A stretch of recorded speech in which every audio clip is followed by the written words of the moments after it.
तो आज हम बात करेंगे इस टॉपिक पर।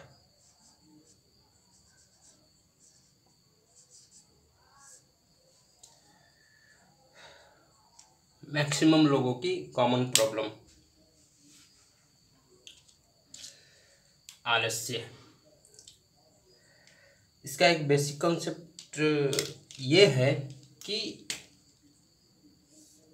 किसी भी चीज को कल के लिए टाल देना, अर्थात वर्तमान में थोड़ा आराम कर लूँ, उसके बाद जब कुछ होगा तो वो काम करूँगा। एक बेसिक कॉन्सेप्ट यही है ना आलस्य का। बाद में करता हूँ वो काम, बाद में करूँगा, अभी जो है थोड़ा आराम कर लेता हूँ या फिर थोड़ा कुछ सोच लेता हूँ। आलस्य का यही है। एक आलसी व्यक्ति का काम होता है सोचना बैठे बैठे। कल्पनाएं बड़ी बड़ी होंगी, काम कुछ नहीं होगा। सोचना बुरी बात नहीं है, कल्पना करना बुरी बात नहीं है, उसको सही डायरेक्शन दे दिया जाए तो वो भी सही है। तो आलस्य इंसान की सबसे बड़ी दुश्मन है। क्यों? क्योंकि आप आलसी हो गए तो आप सिर्फ मन में कोई काम कर सकते हैं, दृश्य जगत में उसका जो है कोई फायदा नहीं दिखेगा। और कहीं ना कहीं हम देखते हैं कि जो आलस्य करते हैं वो कुछ शरीर से जो है मोटे होते हैं, ठीक। और कुछ ऐसे लोग होते हैं जो कार्य नहीं करते, कुछ नहीं करते, फिर भी वो जो है दुबले पतले होते हैं। तो दो किस्म के व्यक्ति होते हैं आलसी। दो किस्म के व्यक्ति होते हैं। एक होता है दुबला पतला, ये भी आलसी होता है। एक होता है मोटा।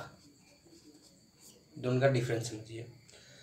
दुबला पतला व्यक्ति का कैरेक्टर क्या होगा पता है? मन से कठोर, मन से कठोर। अब ये मत समझिएगा कि सारे दुबले पतले व्यक्ति मन से कठोर होते हैं। सारे दुबले पतले व्यक्ति मन से कठोर होते हैं, ये नहीं होता। हाँ, लेकिन जो आलसी होते हैं उनमें से यदि कोई दुबला पतला है तो समझ लीजिए उसके मन में कठोरता है।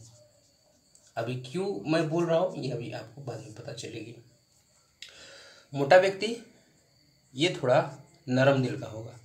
आलसी में जो नॉर्मल है उसके लिए मैं नहीं बोल रहा हूँ, ये नरम दिल इंसान होगा। अब इसका कारण मैं बताता हूँ। आलस्य से अब हम सीधे मोटापे पर चलते हैं, उसके बाद उसका जो है आलस्य का अर्थ है कोई कर्म, मतलब कोई कर्म न करना, कोई कर्म न करना ही आलस्य है। और आलस्य में क्या होता है? राहु ग्रह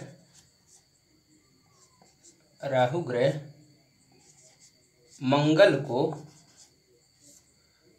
को बांध देता है, दूषित कर देता है, इसको जो है बंधन में कर देता है। ये क्या है? एक टेक्निकल ग्रह है। टेक्निकल ग्रह है।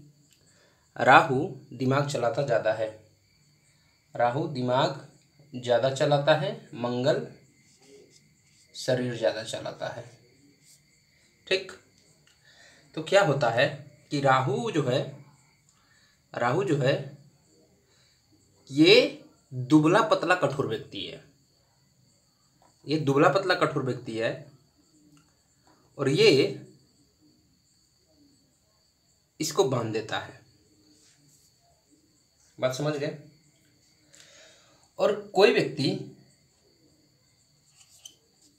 शनि या गुरु से प्रभावित हो, ठीक है, और उस पर जो है थोड़ा जो है राहु का प्रभाव पड़ जाए तो ये इन दोनों को असर करेगा और इसको भी असर करेगा। और ये जो हो जाएगा, ये दोनों हो जाएंगे मोटे आलसी व्यक्ति, और जो राहु और मंगल वाले होंगे वो पतले आलसी होंगे। कारण होता है इसका, राहु ग्रह तो छाया ग्रह है, ये कोई वाइब्रेशन नहीं रखता, कोई वाइब्रेशन आएगा उसको फेंक देगा बाहर। मंगल कुछ हद तक वाइब्रेशन रखेगा, एक शारीरिक जो है वाइब्रेशन रखेगा। शनि और गुरु जो है बड़े ग्रह हैं, ये ज़्यादा वाइब्रेशन को होल्ड कर सकते हैं। बृहस्पति और शनि अगर साइंस के हिसाब से भी देखेंगे तो सबसे बड़े गुरु हो गए, उसके बाद शनि हो गए। तो ये जो मोटे व्यक्ति होंगे इनका भी मंगल खराब होगा, क्योंकि मंगल जो है वो शारीरिक व्यायाम को बताता है, ऊर्जा को जो है निष्कासित करता है संतुलित करके, इनका भी मंगल दूषित होगा। और एक जो मंगल व्यक्ति है और इसका राहु है या फिर बुध है, तो ये पतला आलसी में जाएगा। इनके मुख्य कारक ग्रह होंगे राहु ग्रह या बुध ग्रह, ये शुक्र ग्रह, बाकी के ग्रह, और मोटे आलसी व्यक्ति होंगे उनके मुख्य कारक ग्रह शनि या गुरु होंगे, देखने में जाना जाता है। और इनको खराब करता है राहु। ये दिमाग चलाता है, मेहनत करना नहीं जानता, ठीक है, कल्पना करने में एक्सपर्ट है, बड़ी बड़ी सपने दिखाएगा, बड़ी बड़ी कल्पनाएं करेगा।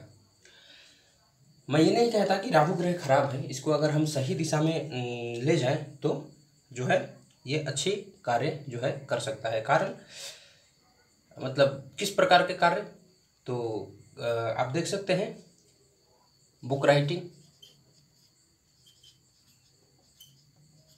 किताबें लिखना, कला के क्षेत्र में राहु का प्रभाव ज़्यादा होता है, कलात्मक क्षेत्र। उसके बाद कुछ जो है टेक्नोलॉजी में, इन तरह की चीज़ों में राहु का जो है हम यूज कर सकते हैं। अब ये ग्रह जो है दिमाग में एक कल्पना देता है। अगर हम कल्पना को दृश्य जगत में उतार दें तो सीधी सी बात है राहु हमारे लिए फ़ायदेमंद होगा।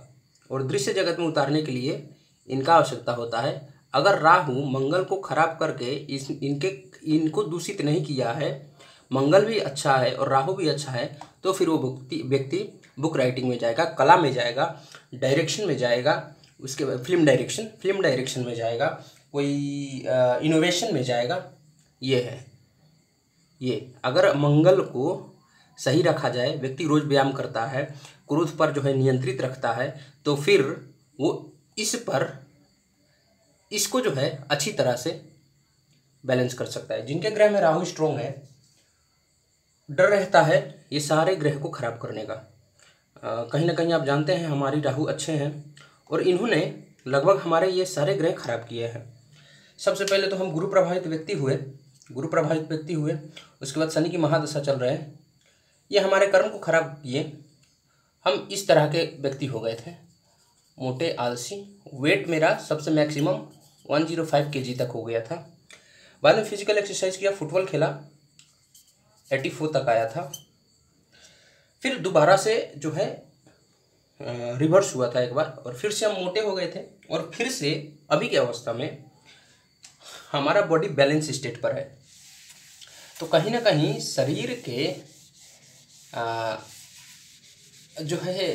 के बनावट के आधार पर भी हम व्यक्ति के जो है कुछ चीज़ें जो है अनुमान लगा सकते हैं। जी, मेरे ग्रह के अच्छे ग्रह थे, लेकिन राहु प्रबल होने के कारण बहुत सारे ग्रह पर जो है प्रभाव पड़ा, और उसके बाद उन सारे ग्रह के कर्म ठीक करने पर अब जो है ये चीज़ रिटर्न नहीं आएगा। कारण क्या था, हमने वेट कम किया था 105 से 84। हाँ, फुटबॉल खेला था, फुटबॉल से अभी ये नहीं करता, अभी घर में जो है एक्सरसाइज होती है। कारण क्या हुआ था कि 105 से 84 में जाने के बाद मैंने क्या किया था कि जो हमारे शरीर से वाइब्रेशन निकलती है वो जब रिटर्न आया तो उसको जो है बैलेंस ही नहीं किया। कारण क्या था, इसके कारण मेरे सारे ग्रह खराब हो गए थे। और जब तक आपके सारे ग्रह के कर्म सही नहीं होंगे, तो ये चीज़ रिटर्न आती रहेगी। इस वक्त में मैं उतना पूजा पाठ नहीं करता था। गुरु ग्रह को पूजा पाठ चाहिए। शनि को जो है न्याय चाहिए, निष्पक्षता से किसी भी विषय को देखना होता है। उसके बाद जो है अपने इससे निचले स्तर के व्यक्ति को समझना होता है। मंगल क्रोध में पहले अधिक करता था, अब नहीं करता, उतना करता ही नहीं लगभग। मंगल या फिर कभी कभार हो जाता है। मंगल का जो है वो हो गया। बुध का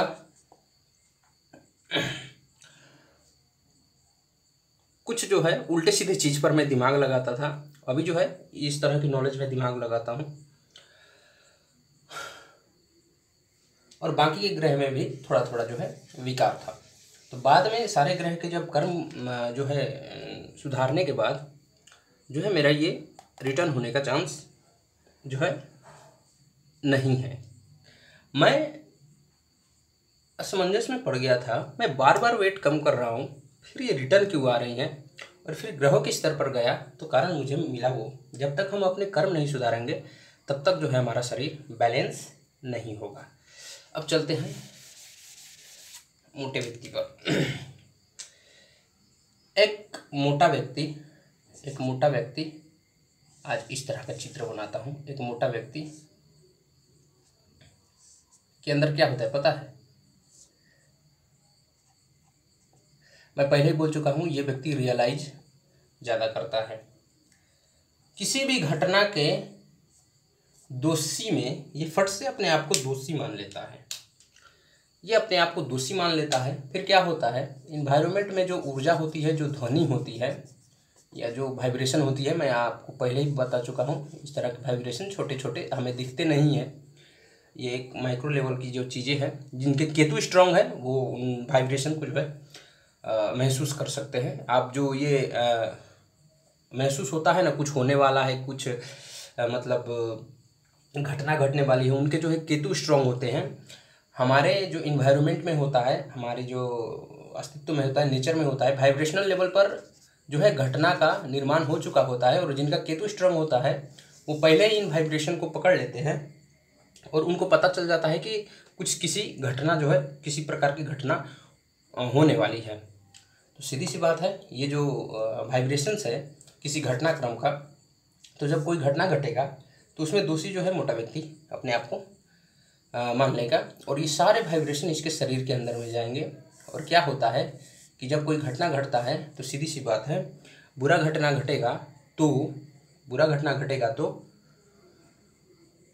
जो है ये वाइब्रेशन इरेगुलर होते हैं। इरेगुलर अर्थात इस तरह से होते हैं, इस तरह से होते हैं, इस तरह से होते हैं। और एक अच्छी घटना, एक सुखद घटना की वाइब्रेशन क्या होती है, इस तरह की रेगुलर वाइब्रेशन होती है। अर्थात एक अच्छी से बनाऊँ तो इस तरह की। अब डिटेल में जाएंगे तो ये इनका जो है फ्रीक्वेंसी ये कुछ होता है, उतना डिटेल में नहीं जाना। इस तरह की होता है एक अच्छी घटना का वाइब्रेशन, एक बुरी घटना का वाइब्रेशन इस तरह होता है। और ये वाइब्रेशन किस चीज़ को डिनोट करते हैं, हमारे जो है प्रकृति में हुए कई सारे पीड़ा भोग कर मरे हुए व्यक्तियों के, पशुओं की और बहुत सारी चीज़ की। और ये जो वाइब्रेशन होते हैं वो किसी देवी देवता के आगमन पर या किसी चीज़ पर जो है इस तरह की वाइब्रेशन हमें महसूस होती है। कोई दुर्घटना घटा, कोई लड़ाई झगड़ा हो रहा है, कोई पीड़ा भोग रहा है, तो इस प्रकार की वाइब्रेशन होती है।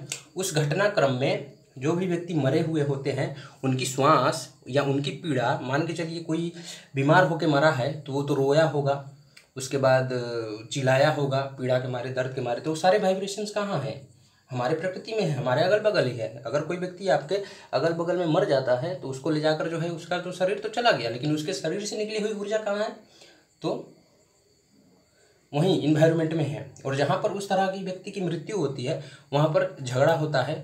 ये वाइब्रेशन चाहते हैं कि हम फिर से कोई शरीर में जाएं और वो शरीर जो है हमें इस वाइब्रेशन से इस वाइब्रेशन में बदले। ठीक, अब मेरा मोटा होने का कारण ये था कि इस तरह की इरेगुलर वाइब्रेशंस मेरे शरीर में आ जाते थे। मैं पहले जो है रियलाइज ज़्यादा करता था, बाद में कुछ कठोर व्यक्तियों के साथ जो कर्म संबंध बनने लगा तो फिर कठोरता होने लगा। और ऊपर से हम ठहर गए क्षत्रिय,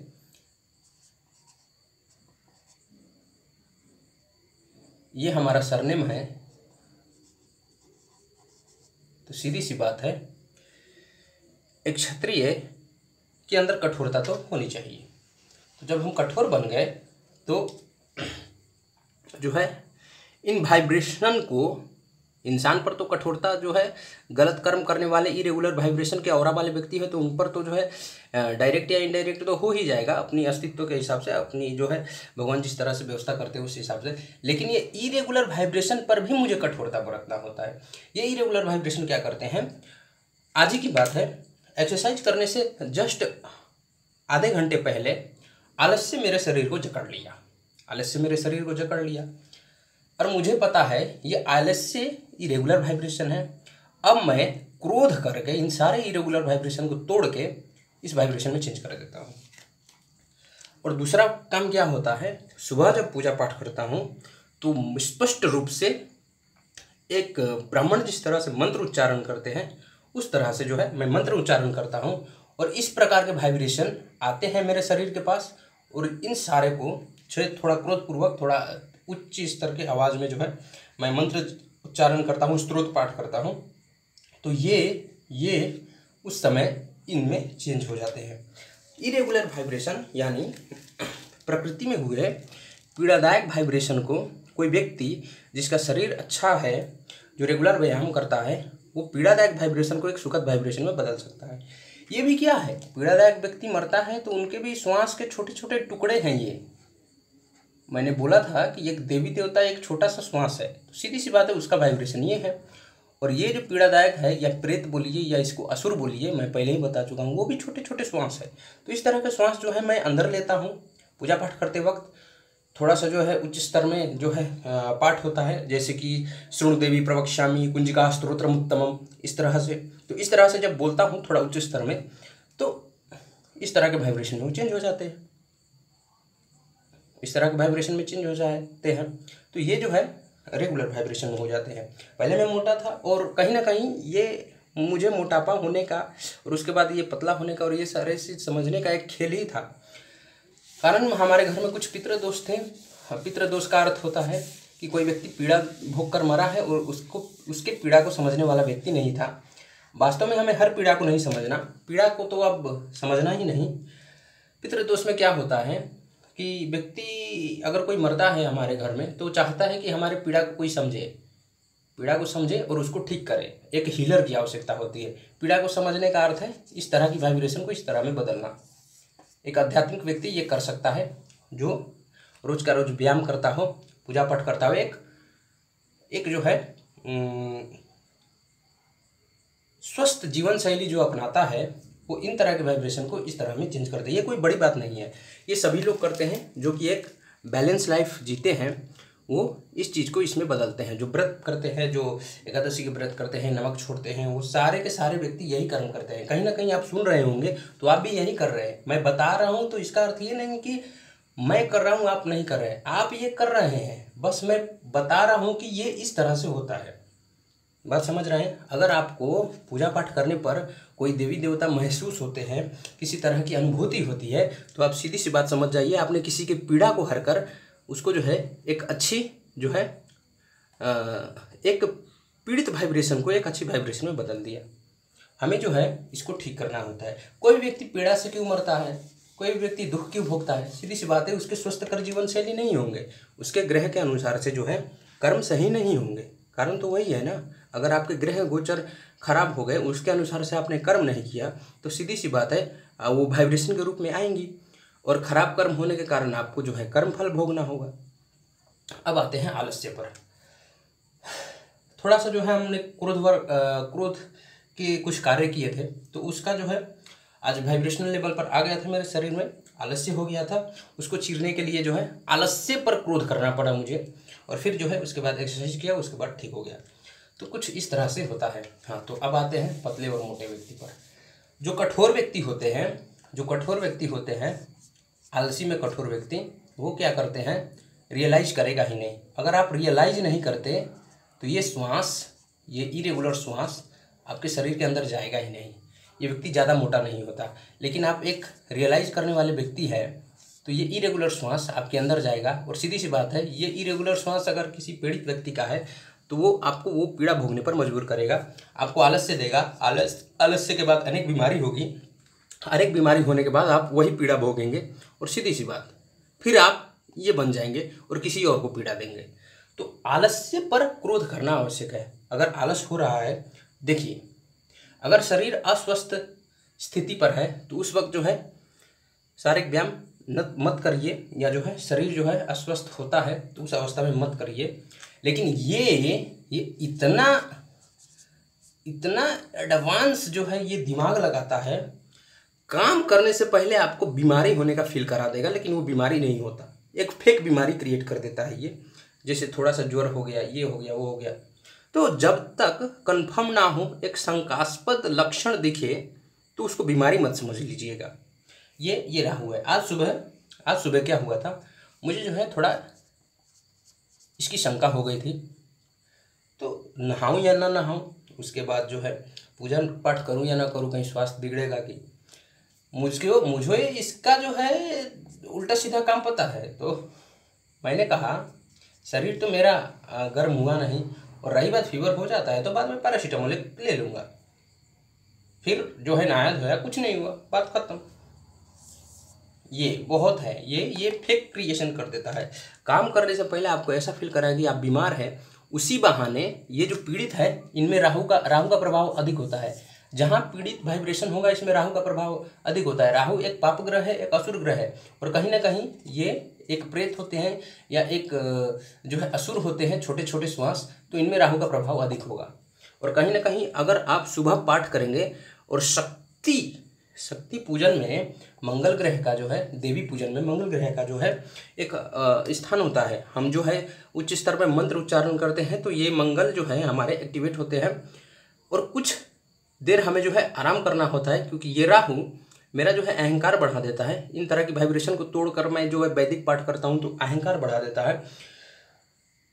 तो हमें कुछ देर शांत रहना होता है, उसके बाद हमारा जो है अहंकार स्वयं शांत हो जाता है। शक्ति पूजन करने पर अहंकार आएगा, कहीं ना कहीं अगर आपको उस अहंकार को पहचानना होगा, उसको शांत करना होगा। अगर बिना शिव साधना के अगर आप शक्ति साधना करते हैं, या फिर बिना अपने आप को समझे हुए अगर आप शक्ति साधना करते हैं, तो आपके अहंकार बढ़ेंगे। इस तरह के चीज़ें जो है आपके विचार को जो है अनियंत्रित कर देंगे और आपसे अनियंत्रित कर्म होंगे। शक्ति साधना कर रहे हैं तो स्वयं पर नियंत्रण रखना बहुत अति आवश्यक है। ये जो है शक्ति साधना करने पर शक्ति का जो है अहंकार चढ़ जाता है। हमारे अंदर बहुत सारे शक्ति हैं और ये इसके कर्म खराब कर देंगे, और यही मंगल के खराब कर्म होने से बहुत सारी दिक्कत आती है। तो सीधी सी बात है, जब तक आप ये नहीं समझेंगे तब तक आप शक्ति साधना के जो है क्षेत्र में आगे नहीं बढ़ सकते।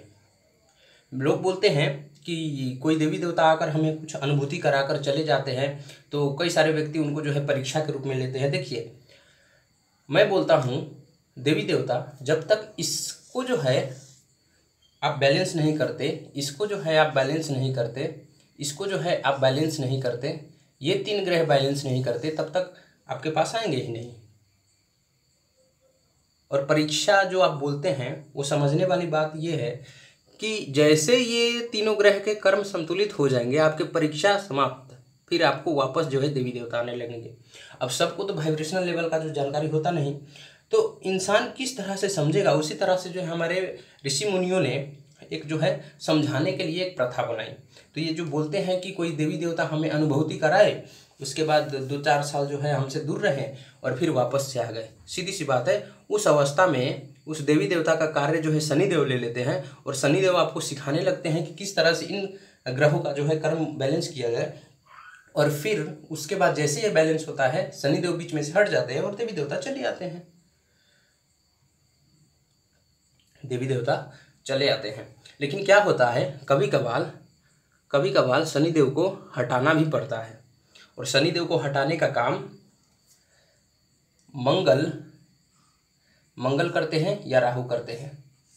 यही 2 चीज़ है जो शनिदेव को हटा सकते हैं। अब मैं बोल रहा हूँ, अब आप कहेंगे कि मंगल और राहु कैसे शनि को हटा सकते हैं जबकि वो कर्मफल कर रहे हैं। मंगल प्रतिनिधित्व करता है हनुमान जी का, राहु प्रतिनिधित्व करता है भैरव जी का,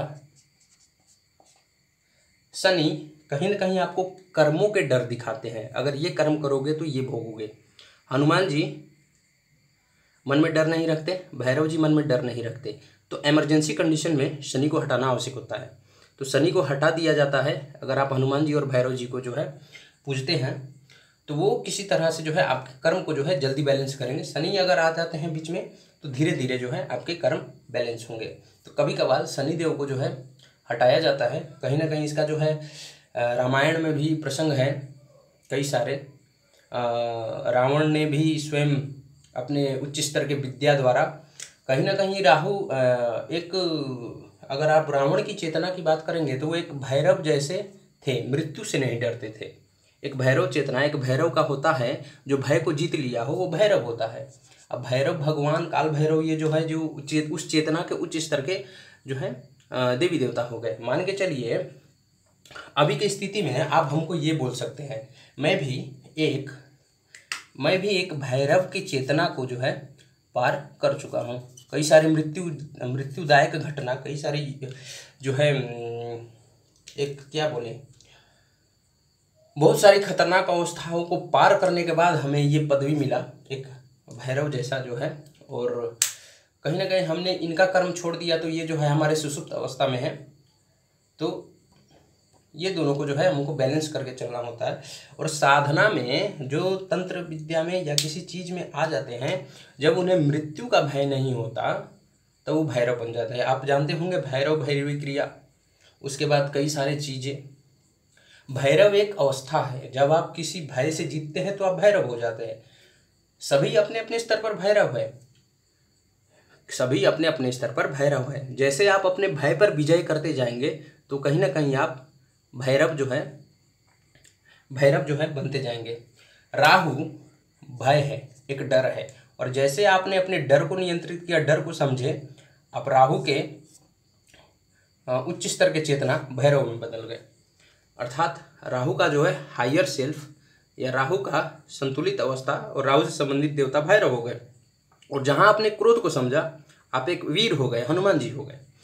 तो हनुमान जी की चेतना में जो है आपको जो है लिया जा सकता है। तो ये है राहु और भैरव का। हाँ, तो हमने क्या बोला था, पतला व्यक्ति। तो पतला व्यक्ति इस चीज़ को अंदर लेगा ही नहीं, इस चीज़ को अंदर लेगा ही नहीं, वो जो है उसका शरीर बैलेंस रहेगा। मोटा व्यक्ति इस चीज़ को अंदर ले लेगा, लेकिन अब शारीरिक व्यायाम न करने के कारण, अपने अंदर के आलस्य को न जीतने के कारण जो है वो व्यक्ति मोटा हो जाएगा, बीमार होकर मर जाएगा। तो कारण ये है। अगर आप रियलाइज़ करते हैं किसी गलती को, देखिए गलती को रियलाइज़ करना बुरी बात नहीं है, गलती को रियलाइज़ करना चाहिए, लेकिन देखिए कि सामने वाला व्यक्ति रियलाइज़ कर रहा है कि नहीं कर रहा है तो आपको कठोरता बरतनी आवश्यक है। नहीं तो आप शारीरिक रूप से भी, मानसिक से डिप्रेशन में तो जाएंगे, शारीरिक रूप से भी बीमार पड़ सकते हैं। तो कहीं ना कहीं देखिए, अगर सामने वाला रियलाइज़ नहीं करता लेकिन आपको लगता है कि गलती है तो ईश्वर के समक्ष माफ़ी मांग लीजिए। उसके बाद जो भगवान उस कर्म के जिम्मा ले लेंगे और आप आगे निकल जाएंगे, वो व्यक्ति वहीं पर फंसा रहेगा। तो मोटा व्यक्ति उस तरह से होगा। और अगर आप मोटापा आपको जकड़ लिया है तो समझिए आपके अंदर जो है नेगेटिव एनर्जी है, और उस चीज़ को जो है आपको बैलेंस करना है। मैं ये नहीं कहता कि अगर शरीर मोटा हो गया तो उसको पतला करने पर जो है सही होगा। देखिए कई तरह की बीमारी होती है जो स्थायी मोटापा को ला सकती हैं। उसमें जो होता है एक थायराइड का होता है, थायराइड में एक लक्षण होता है, थायराइड हार्मोन जो है ख़राब हो जाता है तो उसके बाद जो है शरीर का बिगड़ना, उसके बाद डायबिटीज़ में, इस तरह की बीमारियों में जो है शरीर का जो है एक संतुलित रूप से शरीर नहीं दिखता, थोड़ा मोटा दिखता है। और डायबिटीज़ में वो इंसुलिन लेने वाले शरीर तो लगभग पतले ही दिखते हैं। मेरा अर्थ बस इतना है, इसको जीतो, इसको जीतो। ये उतना मायने नहीं रखता, आप मोटे हैं कि पतले हैं ये उतना मायने नहीं रखता, इसको जीतना आवश्यक है। अगर आप मोटे व्यक्ति हैं और आप में कोई काम करने के लिए स्फूर्ति है, आप कोई भी काम करने के लिए तत्काल तत्पर हो जाते हैं, मन से मेहनत करते हैं, तो ये आपके लिए रोग नहीं है। ये है सबसे घटिया चीज़, आलस्य। ये नहीं, ये किसी प्रकार से जेनेटिक रूप से कई सारे व्यक्ति जो है आपके जो है परिवार में कोई व्यक्ति एक मोटा है तो जनरेशन वाइज उनके अंदर जो है मोटापा आता है, या शरीर जो है थोड़ा बड़ा होता है। तो ये कोई बड़ा चीज़ नहीं है। हाँ, इसके कारण से ये होता है, लेकिन हर केस में मोटा व्यक्ति आलसी नहीं होता। हर केस में मोटा व्यक्ति आलसी नहीं होता। आप चाहें तो डेली का जो है वॉक करिए, थोड़ा जो है शारीरिक व्यायाम करिए, बस। आवश्यकता नहीं मोटापा घटाने का, आप आलस्य को जीतते जाइए। ये घटना होगा तो ऑटोमेटिक घट जाएगा। आलस्य को जीतिए, मोटापे को नहीं। तो आप समझ रहे हैं आलस्य क्या कर सकता है। तो हमारे शरीर में कई सारी बीमारियों का कारण है आलस्य। आलस्य, दूसरा कर्म को ना समझना,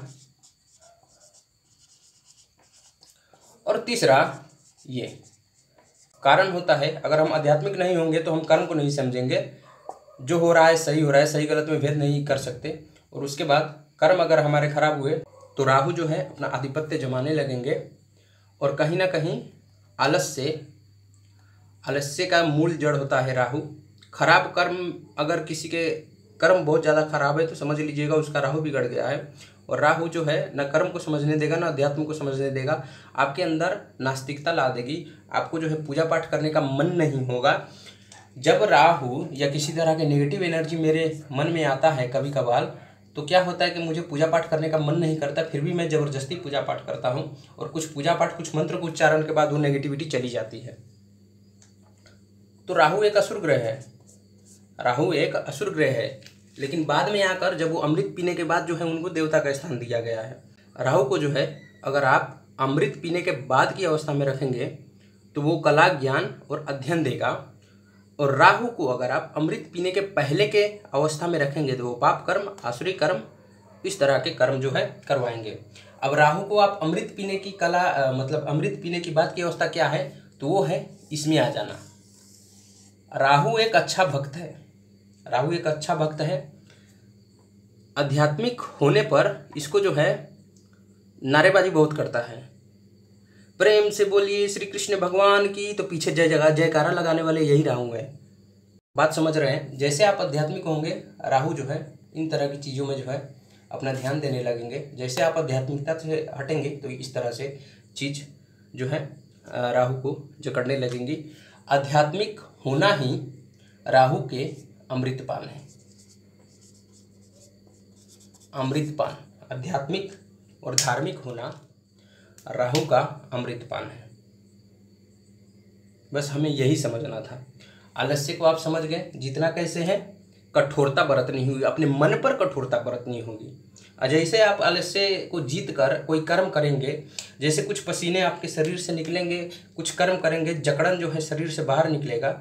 सीधी सी बात है, आप आलस्य को जीत जाएंगे और उसके बाद जो है आपके मन संतुलित हो जाएंगे, और मन संतुलित होने के बाद अनेक सारे कर्म में आपके मन लगने लगेगा, और जैसे कर्म में मन लगेगा व्यक्ति तो है आगे तो बढ़ेगा ही।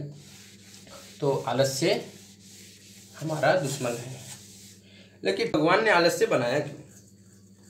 अगर वो बुरा है तो आलस्य करना चाहिए कभी कभी। हफ्ते में एक दिन बॉडी को रेस्ट भी दिया जाता है, वरना जो है आपकी जो है आदत लग जाएगी रेस्ट न करने की, और वहाँ पर जो है आपके जो है बॉडी को हार्म किया जा सकता है। तो जिस दिन आप आराम करते हैं उस दिन जो है थोड़ा सा कर्म बिगड़ जाने पर भी कोई फ़र्क नहीं पड़ता। मान के चलिए रविवार जो है हम नमक नहीं खाते, तो थोड़ा सा जो है फिजिकल एक्सरसाइज नहीं कर सकते, तो इस दिन या फिर किसी और दिन थोड़ा खान पान ज़्यादा हो जाता है या कुछ बिगड़ जाते हैं, तो वो कोई बड़ी बात नहीं है। कठोरता नहीं करनी।